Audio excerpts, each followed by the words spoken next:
Good morning friends.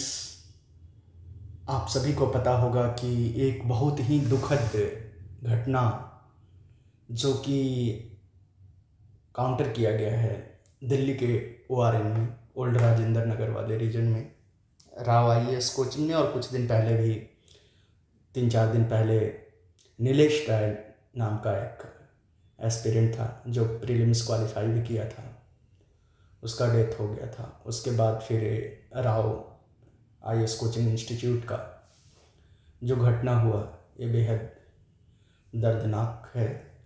और इस पे ज़्यादा चर्चा हम लोग नहीं कर सकते हैं, क्योंकि आपको बता दें कि पूरी सिस्टम इन्वॉल्व है, इसलिए किसी को कोई पनिशमेंट नहीं मिलने जा रही है। चाहे वो दिल्ली पुलिस हो, चाहे वो एमसीडी हो, चाहे अन्य जितने भी बिजली विभाग हो, वाटर डिपार्टमेंट हो, ये जितने भी डिपार्टमेंट हैं उनके अधिकारी, उनके लोग कहीं ना कहीं मिले हुए हैं। बिकॉज आपको ये बात पता होगा कि पिछले साल भी जिस तरीके से संस्कृति आईएएस कोचिंग सेंटर में आग लगी थी, तो जो बिल्डिंग कोड है उसको फॉलो करना था, but at the same time ये कोचिंग वाले फॉलो नहीं करते हैं। They take huge sum money. और आपको एक चीज़ बता दें कि हमें एस्पिरेंट्स से भी ये बात पूछने की ज़रूरत पड़ रही है कि आप लोग एजुकेशन को एक कमोडिटी के रूप में जब खरीदिएगा तो उसका रिजल्ट बहुत दर्दनाक होगा। आप इसे कमोडिटी के रूप में खरीदने की कोशिश ना करें, ज़्यादा बेहतर होगा। क्योंकि जितने भी ये आईएएस कोचिंग हैं, खास करके उस रीजन में, दिल्ली के करोल बाग और मुखर्जी नगर के रीजन में, वहाँ की जो अगल बगल की परिस्थिति है, that is not very much supportive. इस बात को मान के चलिए, क्योंकि आप कभी आकर के ओआरएन में, करोल बाग में, राजेंद्र नगर में, मुखर्जी नगर में आकर के देखिए, आपको सच्चाई पता चलेगा। So don't waste your life. आपका लाइफ बहुत ज़्यादा इम्पॉर्टेंट है। And being a civil servant is not only the way out to prove yourself. Definitely this is a way, but not ultimate way. आइए अब हम लोग मुद्दे की बात करते हैं। मैं आपको एक चीज़ बता दूं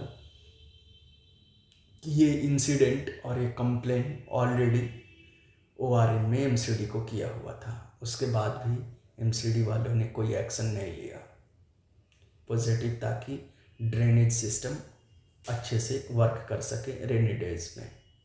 उसका नतीजा हम सबके सामने है, जिसमें निर्दोष एस्पिरेंट्स की जान गई है। ये एक बहुत ही दुखद चीज़ है, क्योंकि अगर ओआरएन जैसे जगह में, जहाँ पर स्टूडेंट्स, यहाँ के यूथ रहते हैं, उनके साथ ऐसी चीज़ें होगा। और आपको बता दें, ये कोचिंग वाले बहुत ह्यूज अमाउंट लेते हैं, लाख्स में चार्जेस करते हैं। और एस्पिरेंट्स ये बात नहीं समझते कि जो उनको एथिक्स पढ़ाते हैं, जो उनको डिजास्टर मैनेजमेंट पढ़ाते हैं, जो उनको सोशल जस्टिस पढ़ाते हैं, जो उनको एसेज राइटिंग पढ़ाते हैं, तो क्या उसमें बैलेंस बनता है कि जितना चार्जेस फी लिया गया है और जो वो पढ़ा रहे हैं उसका इम्प्लीमेंटेशन उस कोचिंग में भी है?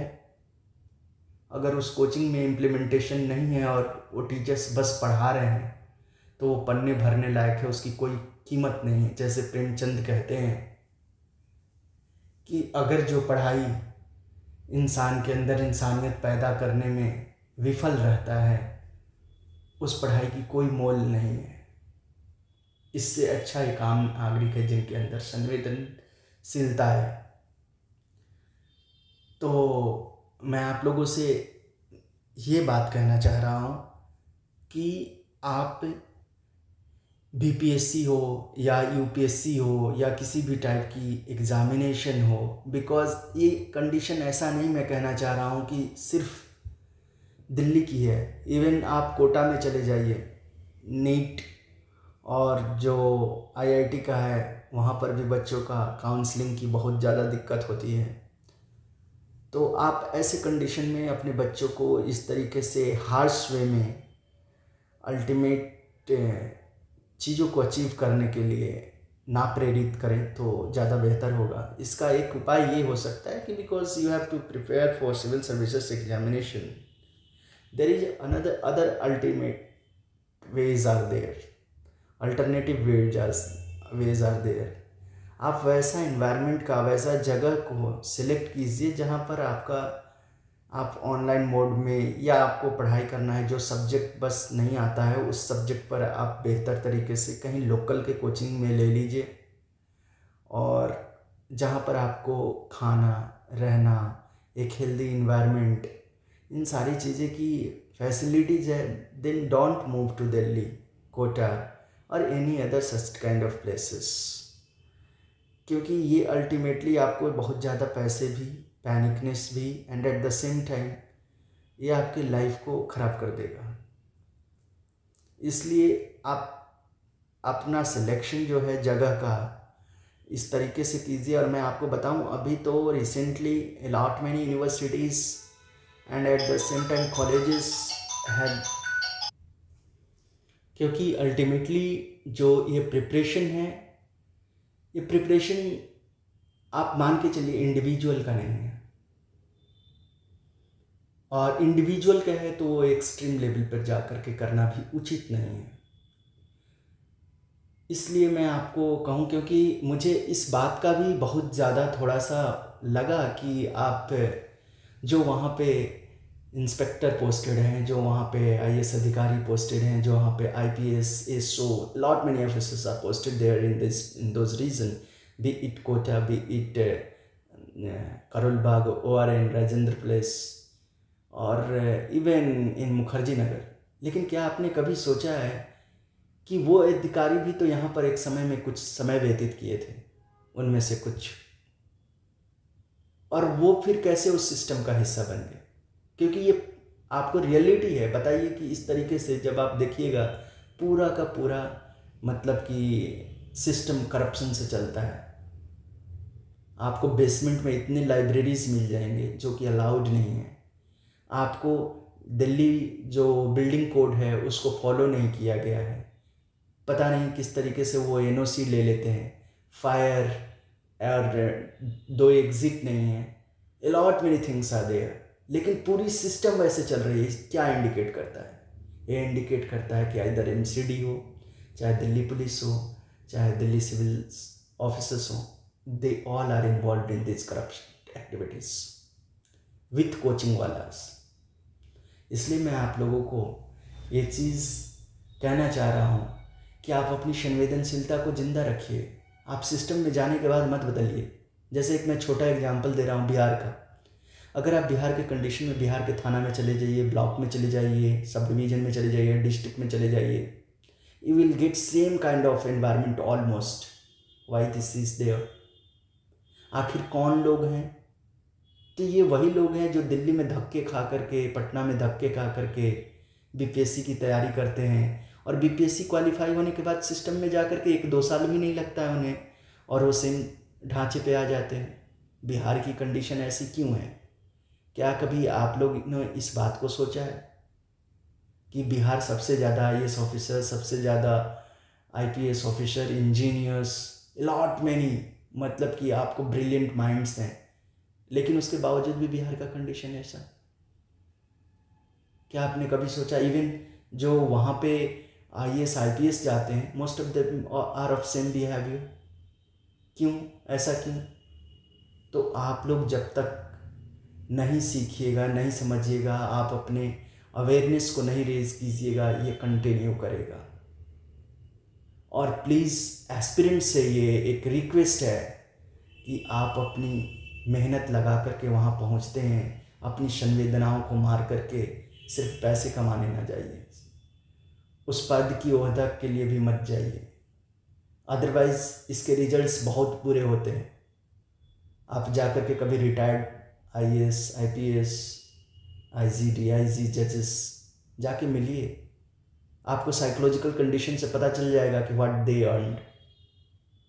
इसलिए मैं आप लोगों को इस बात से रूबरू कराना चाह रहा हूँ, संवेदना जिंदा रखिए ताकि ज़रूरतमंद को मदद मिल सके, और जो इन्वायरमेंट है उसका सिलेक्शन आप इस तरीके से करें कि आपको रहना, खाना, एक positive environment and at the same time आपको प्रिंटिंग के लिए PDF वगैरह निकालने की जगह हो। एक दो ऐसे कैंडिडेट हों जो उसकी तैयारी कर रहे हों, हेल्दी इन्वायरमेंट के साथ, पॉजिटिव माइंड के सेट के साथ आप प्रिपरेशन को कीजिए। आप एक एडमिनिस्ट्रेटर बनने जा रहे हैं, यू नो कि कहाँ से क्या करना है, कैसे करना है। आप कोचिंग वाले के वैशाखी पर मत चलिए, वो आपको आजकल ऑनलाइन भी अवेलेबल है, लेकिन वही भेड़ चाल में मत जाइए, क्योंकि ये भेड़ चाल दुखद है और ये दिल्ली की या कोटा की या और भी रीजन का एक डार्क रियलिटी है। बिकॉज गवर्नमेंट उस तरीके से एजुकेशनल इंस्टीट्यूट और एजुकेशनल एरियाज़ नहीं डेवलप किया है जहाँ पर प्रॉपर फैसिलिटीज़ मिल सके यूथ्स को। Government is having very less priority of education, youths and employment. ये मैं नहीं कह रहा हूँ, ये फैक्ट्स बोल रहे हैं। आप फैक्ट को जा कर के चेक देखिए, क्योंकि ये फर्स्ट इंसिडेंट्स भी नहीं है और लास्ट इंसिडेंट भी नहीं है। बीट करोल बाग हो, कोटा हो, ORN हो, राजेंद्र नगर हो और मुखर्जी नगर हो और एनी अदर एरियाज। तो आप इस चीज़ से खुद समझिए। बाकी मैं इतना ही कहना चाहूँगा कि प्लीज़ अपने लाइफ के प्रति बहुत ज़्यादा सिंसियर रहिए, बहुत संभल के चलिए। Take care of your life, specially in rainy days, जो खास करके इन एरियाज़ में रह रहे हैं, ताकि your life is much more important than an IAS और qualifying civil services. If you will be positive throughout your life, you will contribute a lot, not only in your life but even for the nation। क्योंकि आप एक बात समझिए कि जो ये लोग के साथ हादसा हुआ, ये देश के लिए एक बहुत ही महत्वपूर्ण नागरिक थे जो अवेयर थे। उनमें से लोगों ने प्री क्वालिफाई किया था, that means they had made so much of labour and efforts, लेकिन उनकी क्या गलती थी कि उस चीज़ के शिकार हुए। इसलिए मैं आप लोगों को कह रहा हूँ, kindly select your areas according to your ability and at the same time इन भेड़ चाल में मत फंसिए। आप लोग प्रिपेयर कीजिए and keep one thing in mind, if you will positively work, definitely one day you will make it positively, तो आप इसे अचीव ज़रूर कर पाएंगे। And thank you for watching this wisdom tree. ये ज़रूरी था बताना, क्योंकि सिचुएशन पिछले 2-3 दिन का बेहद ज़्यादा दर्दनाक था across those regions. And thank you for watching wisdom tree. One more request कि जितने लोग भी देख रहे हैं वो kindly subscribe the channel, so that कि आपको एजुकेशन संबंधित चीज़ों का इन्फॉर्मेशन जो है इसके माध्यम से मिल सके। Thank you.